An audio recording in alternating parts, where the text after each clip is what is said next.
सुप्रभात मित्रों, मैं कुलदीप सर लक्ष्य एकेडमी में आप लोगों का भरपूर स्वागत करते हैं। और आज हिंदी में महत्वपूर्ण प्रश्नों को, ऑब्जेक्टिव टाइप महत्वपूर्ण प्रश्नों का हम लोग अभ्यास करेंगे, जो कि प्रतियोगिता परीक्षा में सीधी पूछी जाती है। तो हम स्टार्ट करते हैं आज के महत्वपूर्ण प्रश्नों का। पहला प्रश्न है, ध्वनि किसे कहते हैं? हम लोग देख रहे हैं, लिखी हुई है, ध्वनि किसे कहते हैं। तो पिछले अध्याय में हम लोगों ने पढ़ाए थे, पिछले क्लास में, ध्वनि के बारे में, वर्ण के बारे में। तो ध्वनि भाषा की लघुत्तम इकाई को ध्वनि कहते हैं, जहां से हम लोग वर्ण प्रारंभ करते हैं। ध्वनि भाषा की सबसे छोटी इकाई होती है। अर्थात इस प्रश्न का सही जवाब ऑप्शन नंबर डी हो गया। नेक्स्ट प्रश्न की ओर चलते हैं। अगला प्रश्न है, ये प्रश्न आप लोग स्क्रीन पर देख रहे हैं। ये प्रश्न है, निम्नलिखित अक्षरों में से कौन व्यंजन है? इनमें से व्यंजन खोजना है। इसमें से 3 स्वर होंगे, 1 व्यंजन होंगे। आप लोग ध्यान दीजिए, स्वर की बारे में आप लोग जान रहे हैं। स्वर की संख्या 11 होती है और बाकी सब व्यंजन होते हैं। कुल वर्ण आधुनिक हिंदी व्याकरण के अनुसार 52 हो गए हैं। स्वर वर्ण खोजिए। स्वर वर्ण है अ, उ, ई। क्वेश्चन पूछ रहा है व्यंजन वर्ण। व्यंजन वर्ण इसमें च है, अर्थात 2 नंबर प्रश्न का सही जवाब ऑप्शन नंबर डी हो गया। अगला प्रश्न चलते हैं। क्वेश्चन नंबर 3 है, देख रहे हैं आप लोग स्क्रीन पर। निम्नलिखित अक्षरों में कौन स्वर है? इसमें स्वर वर्ण को खोजना है। इसमें 3 व्यंजन होंगे, 1 स्वर्ण होंगे। ऑप्शन को ध्यान से देखिए और इसका सही से जवाब दीजिए। इसमें option number A go, B number 6, C number प, डी नंबर ई। अरे ये तो आसानी से, इसका तो सही जवाब ऑप्शन नंबर डी होगा। ई जो है स्वर वर्ण है। अगला प्रश्न लेते हैं, प्रश्न नंबर 4। ये प्रश्न नंबर 4 है। लिखिए, नागरी वर्णमाला में कितने अक्षर हैं? आप लोगों को बताए थे आधुनिक हिंदी व्याकरण में कुल 52 वर्ण, और नागरी वर्णमाला में सभी नागरी वर्णमाला के अंतर्गत ही आते हैं। अर्थात नागरी वर्णमाला में कुल अक्षर हो गई है 52। अर्थात 4 नंबर का सही जवाब ऑप्शन नंबर डी हो गया। अब हम नेक्स्ट प्रश्न लेते हैं। प्रश्न नंबर रहे ये 5। 5वां प्रश्न कह रहे हैं, क से म तक, क से म तक के व्यंजन अक्षरों का क्या नाम है? और बहुत अच्छा क्वेश्चन है। इसमें जो है क से म तक, क से हो गया क वर्ग, और च वर्ग, ट वर्ग, त वर्ग, प वर्ग। ये सभी 5-5 वर्ण होते हैं और कुल 25 वर्ण होते हैं। अर्थात क से म तक, यानी क, ख, ग, घ, अंघ। इसी प्रकार ये है प, फ, ब, भ, म। च से गया च वर्ग में च, छ, ज, झ, ञ, ट, ठ, ड, ढ, वृद्धंत न। इत वर्ग में जो है त, थ, द, ध, न। इसमें कुल 25 वर्ण है। एक का से लेकर के म तक को हम लोग स्पर्श व्यंजन कहते हैं। इसको क्या कहते हैं? स्पर्श व्यंजन। क्या ऑप्शन में देख रहे हैं? ए नंबर में ऑप्शन में है स्पर्श। अर्थात क से म तक के व्यंजन अक्षरों का नाम स्पर्श व्यंजन है। आप लोग ने इसका सही जवाब जरूर दिए होंगे। अगला प्रश्न लेते हैं। प्रश्न नंबर 6 है और ये प्रश्न कहते हैं, या, रा, ला, व को कौन व्यंजन कहते हैं? ये तो आसान है। या र लव को अंतःस्थ व्यंजन कहते हैं। या र लव को अंतःस्थ व्यंजन कहते हैं। स्पर्श व्यंजन अभी तुरंत बताए थे, क से लेकर के म तक स्पर्श व्यंजन है, ये उष्ण नहीं होता है, ये होता है उष्ण। यहाँ होता है तालव्य स, मूर्धन्य स, दंत स और ह, ये उष्ण व्यंजन होते हैं। इसका सही जवाब हो गया अंतःस्थ व्यंजन। क्वेश्चन नंबर नेक्स्ट ले लेते हैं, और ये क्वेश्चन नंबर नेक्स्ट है 7 नंबर। फिर वही प्रश्न आया जो पीछे बार हम बताए, तालव्य स, मूर्धन्य स और दंत स को कौन व्यंजन कहेंगे? तो ये उष्ण व्यंजन कहेंगे। इसका सही जवाब हो जाएगा ऑप्शन नंबर डी। अगला प्रश्न लेते हैं।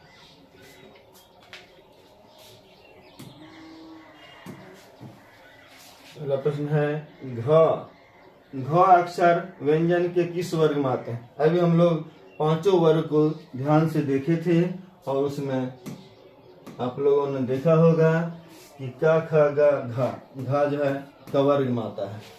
8 नंबर का सही आंसर क वर्ग होगा, जो कि ऑप्शन नंबर ए में है, अर्थात आंसर ए सही जवाब हो गया। प्रश्न नंबर 9 है ज जो है अक्षर व्यंजन के किस वर्ग में आता है? तो जो है क वर्ग में तो नहीं आएगा, च वर्ग। इसमें देख लेते हैं, च छ ज और य, इसी में ये ज है, ज के बारे में पूछा है। ज अक्षर व्यंजन के च वर्ग में आता है। इसका सही जवाब ऑप्शन नंबर बी हो गया।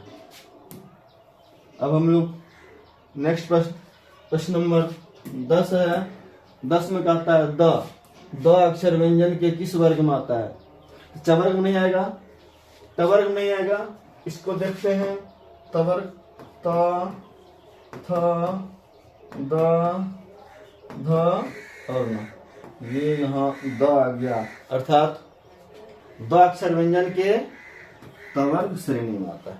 द अक्षर व्यंजन के त वर्ग श्रेणी में आता है। अब अगली प्रश्न की ओर चलेंगे।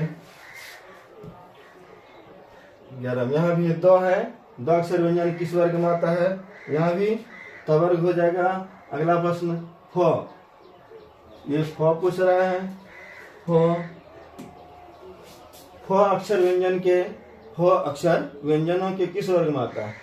सबको क वर्ग में नहीं आएगा, च वर्ग में, त वर्ग में, प वर्ग में। थोड़ा ध्यान दीजिए, ये फ कहाँ आएगा? इसमें अगर हम देखें, इसमें पहले फ आता है, फ ब घ और म, यहाँ आ गया फ अर्थात पवर्ग। पवर्ग वर्ग में फ अक्षर आता है। इसका सही जवाब ऑप्शन नंबर सी आ गया। अगला प्रश्न लेते हैं। अगला प्रश्न है प्रश्न नंबर 13, निम्नलिखित में से किसे वर्ण कहेंगे? किसे वर्ण कहेंगे? तो सभी वर्ण ही हैं। हमें लगता है ये प्रश्न गलत। किसे वर्ण, द ह प प, ये है, ये हो गया, यहाँ होगा स्वर वर्ण। स्वर वर्ण निम्नलिखित में से किसे स्वर वर्ण कहेंगे? इसमें द ह और प व्यंजन है, और मात्र अ जो है स्वर है, अर्थात 13 नंबर प्रश्न का सही जवाब ऑप्शन नंबर ए हो जाएगा। चलिए नेक्स्ट प्रश्न की ओर। प्रश्न नंबर 14 है, प्रत्येक व्यंजन वर्ग। प्रत्येक व्यंजन वर्ग के 5वें अक्षर को क्या कहते हैं? हमने जब वर्ण पढ़ाए थे, इसमें विस्तार से बताया गया था कि प्रत्येक वर्ग के 5वें अक्षर को अनुनासिक वर्ग कहते हैं, क्योंकि 5वें अक्षर को बोलने में नाक से गर्म हवा अधिक मात्रा में निकलती है, इसीलिए इसको नासिक्य वर्ण कहते हैं। अर्थात इसका सही जवाब अनुनासिक हो गया, जो कि ऑप्शन नंबर बी में है। इसका सही जवाब ऑप्शन नंबर बी हो गया। प्रश्न नंबर 14 के बाद 15 नहीं दिया, यहाँ 16। टाइपिंग वाला मिस्टेक क्या है? प्रश्न नंबर 16, निम्नलिखित में से अनुनासिक का चिन्ह क्या है? अनुनासिक, अनुनासिक जो है ये चांद बिंदु का अनुनासिक कहा जाता है। ये तो हो गया दीर्घ, ये हो गया अर्ध विराम, ये विसर्ग हो गया, इसीलिए चांद बिंदु को ही हम अनुनासिक कहते हैं। ये अनुनासिक का चिन्ह हो गया, इसलिए ऑप्शन नंबर ये सही जवाब हो गया। अगला प्रश्न लेते हैं, प्रश्न नंबर 17 है। ये आप आसानी से बता पाएंगे क्योंकि आप लोगों को हमने ट्रिक के माध्यम से और वर्ण जब पढ़ा रहे थे उसमें भी उच्चारण स्थान के बारे में बताया गया था। का जो है कंठ से होती है, का उच्चारण कंठ होता है। आप लोग ध्यान से ट्रिक को पढ़ लीजिएगा जो मेरे YouTube चैनल पर डाला गया है। उस ट्रिक को पढ़ने से ये सारे के सारे आसानी से बन जाएंगे। ख ध्वनि यानी क से अंधा तक का उच्चारण कंठ होता है। ये ख ध्वनि है, ख का भी उच्चारण कंठ होगा, अर्थात इसका सही जवाब ऑप्शन नंबर ए होगा। अगला प्रश्न लेते हैं, आ। हम लोग एक ट्रिक लिखाए थे, अकह विसर्ग कंठराम, अकह विसर्ग कंठराम। इसमें आ गया और का से अंगा तक और ह का उच्चारण स्थान कंठ होगा, अर्थात क्वेश्चन नंबर 19 का सही जवाब ऑप्शन नंबर ए होगा, अर्थात अ का उच्चारण स्थान कंठ होता है। जैसे आ। क्वेश्चन नंबर 20 है, ट ध्वनि का उच्चारण स्थान क्या होगा? ट ध्वनि का उच्चारण स्थान पूछ रहा है। आप उस लाइन को पढ़ें जिसमें रिटस पुकारो मूर्धा जी, रिटस पुकारो मूर्धा जी होगा। तो री टा ठा डा ढा, यहाँ का उच्चारण स्थान मूर्धा से होता है। यहाँ मूर्धा है कहीं, यहाँ मूर्धा, ऑप्शन नंबर सी। तो ट का उच्चारण स्थान मूर्धा होगा, ट का उच्चारण स्थान मूर्धा है। अब अगला प्रश्न लेते हैं, न। यही है न जो कि टाठा में आता है, अर्थात न का उच्चारण स्थान भी मूर्धा होगा, ये मूर्धा है। अगला प्रश्न लेते हैं,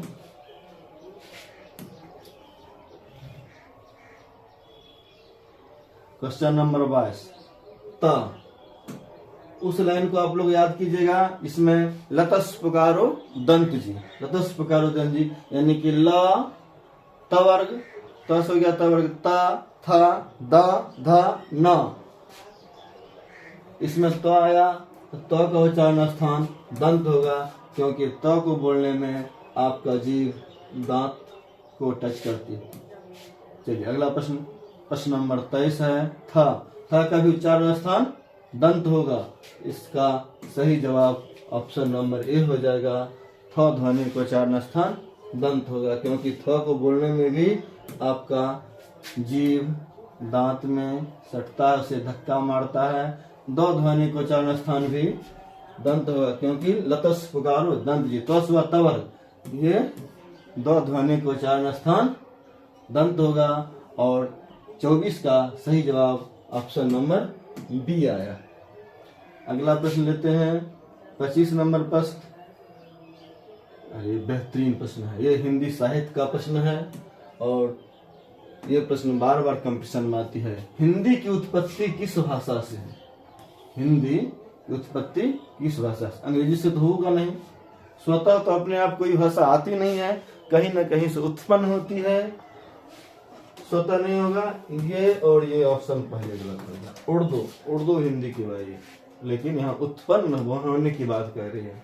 हम लोग जान लेंगे हिंदी की उत्पत्ति संस्कृत भाषा से ही है। संस्कृत भाषा को देव भाषा भी कहते हैं। ये हमारी सबसे प्राचीनतम भाषा है। इसे देवों की वाणी और देवों की भाषा भी कहते हैं।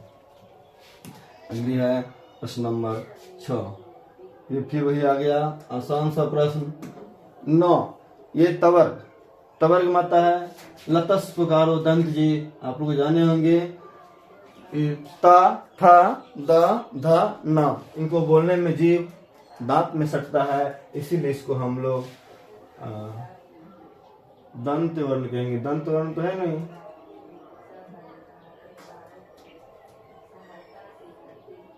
दंत नहीं, तालु, नासिका, मूर्धाकंठ, इसका ऑप्शन ही गलत है। इसका उच्चारण न का होगा दंत, ये पूरा गलत है। इस ध्वनि का उच्चारण स्थान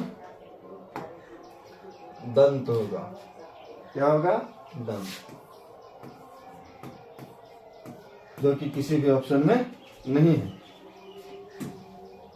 चलिए अगला प्रश्न लेते हैं।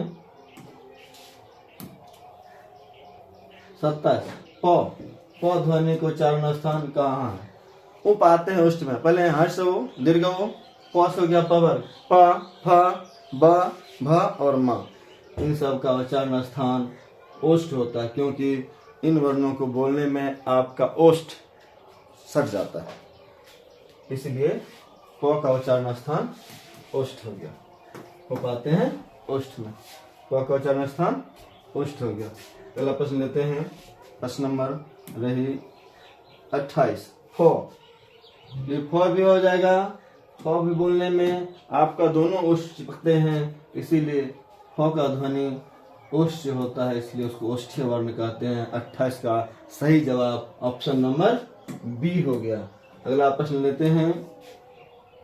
ब, ये भी पवर्ग का ही एक वर्ण है, इसका भी उच्चारण स्थान ओष्ठ होगा। 28 का सही जवाब ऑप्शन नंबर ए है। ऑप्शन नंबर ए में ही इसका सही जवाब है। अगला प्रश्न लेते हैं। भ, यह भी है वही पवर्ग श्रेणी का भी एक वर्ण है, इसका भी उच्चारण स्थान ऑप्शन नंबर ए है, ओष्ठ हो गया। अगला प्रश्न लेते हैं, जल्दी जल्दी करा रहे हैं। या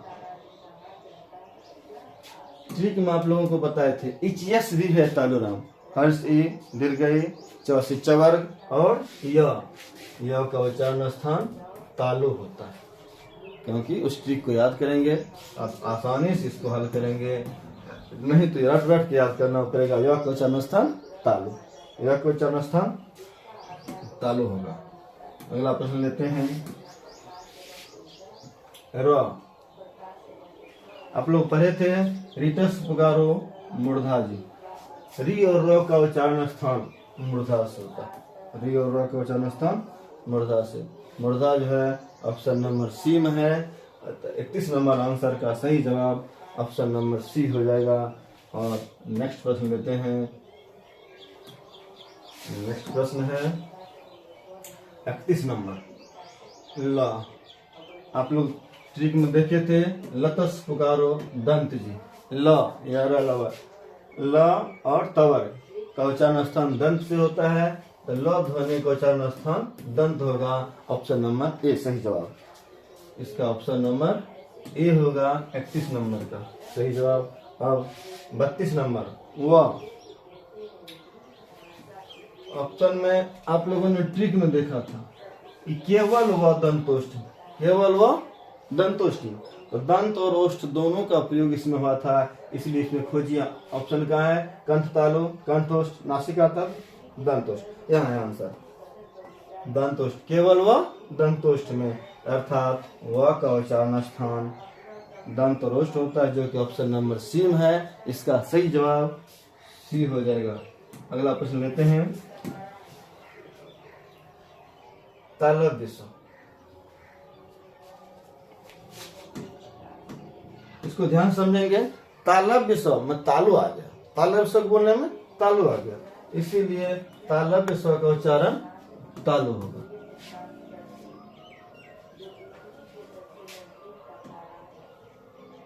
इसका सही जवाब ऑप्शन नंबर बी आ गया। तालव्य स्व का उच्चारण स्थान तालु। यहाँ मूर्धन्य स्व बहुत ही बेहतरीन है। इस प्रश्न को हम आसानी से समझने का प्रयास किए हैं। मूर्धन्य स्व, मूर्धन्य जैसे बोले तो मूर्धा का उच्चारण आया, मूर्धन्य में मूर्धा का, अर्थात मूर्धन्य स्व का उच्चारण स्थान मूर्धा होगा। मूर्धन्य स्व का उच्चारण स्थान मूर्धा होगा। सही जवाब इसका ऑप्शन नंबर डी है। 34 नंबर का आंसर डी हो गया। अगला प्रश्न लेते हैं 35 नंबर। अरे भाई ये तो दंत स है। हम लोग गांव में क्षेत्रीय बोली में इसको दंत स कहते हैं। इसे स पढ़ा जाता है, लेकिन दंत स में दंत का उच्चारण आया, अर्थात दंत स का उच्चारण स्थान दंत होगा, यानी ऑप्शन नंबर ए इसका सही जवाब हो गया। इसके बाद हम लोग चलते हैं क्वेश्चन नंबर नेक्स्ट प्रश्न में। नेक्स्ट प्रश्न बढ़ाइए।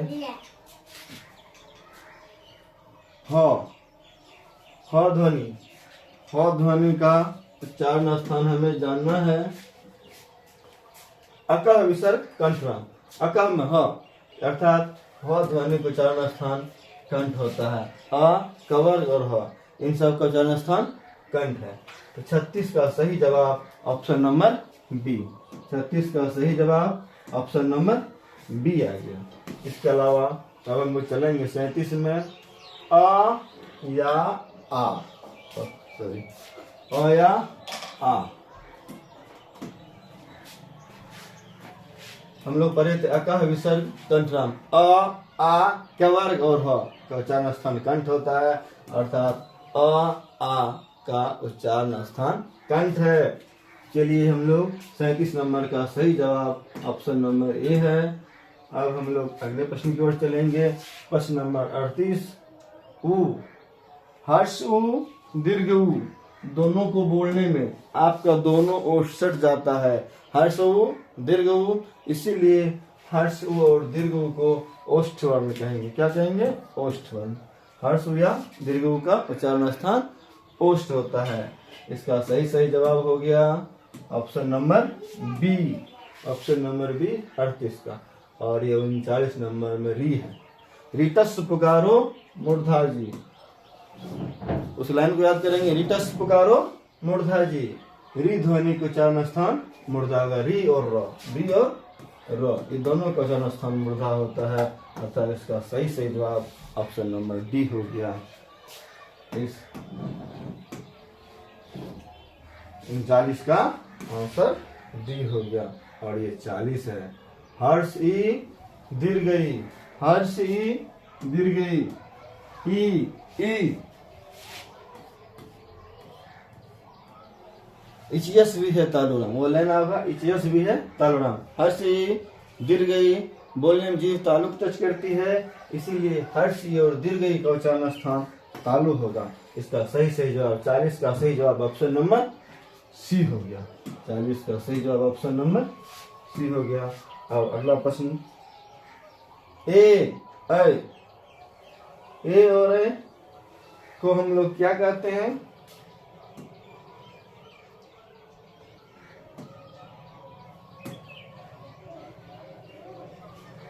आज के लिए इतना ही। धन्यवाद।